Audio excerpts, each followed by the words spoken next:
Our ambition is multifold for Japan House London. I would say first and foremost is to deliver something which a country's never done. I think a lot of the excitement about Japan House is how this is really a shift in public diplomacy.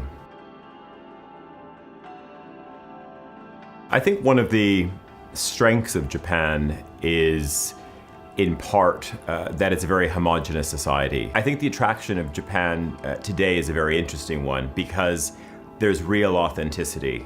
Japan has been closed for a very long time, and this is part of the benefit. One, it needs to remind people of the power of the Japanese brand in their everyday life. So whether it's picking up a Pilot pen, and people are like, oh, I didn't even think of Pilot. Yes, it's a Japanese brand. Whether they're experiencing, a great product that was curated from Nara or is found in Kyushu, then that also needs to be a reminder.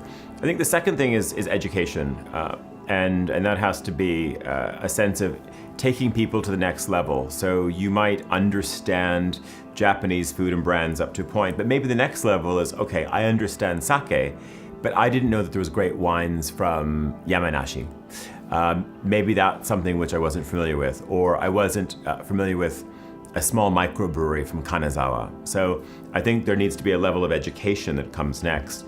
I think the third thing that it needs to do is it also has to challenge Japan itself. And I think, in this sense, that means it can't just roll out the cliches. It can't just be kawaii, kitty-chan. This cannot be sort of part of it. It's one Japan story.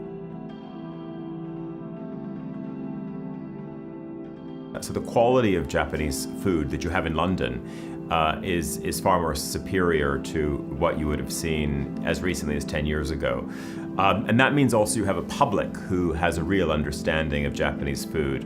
People know that it goes beyond sushi. People understand their udon from their ramen, and it starts to move and progress in this way. So I think Japan House really needs to push it further and introduce, I think, elements and components which people probably have not experienced or they're not familiar with. So if I think of an example, Yoshiku cuisine, I think, would be very interesting. I would like to see that you can actually have a good Neapolitan pasta when you go there. I think that you should be able to have a great, so people understand what a katsando is, and that there should be, the best beer on offer, but at the right temperature, properly cold.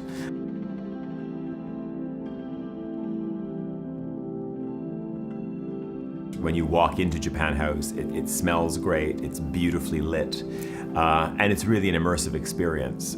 We don't want people to think that they've walked through a magic door to Japan, but we'd like to at least provide them with the keys to get to that door, and I think that's what the space should be. It should be this fantastic stepping stone.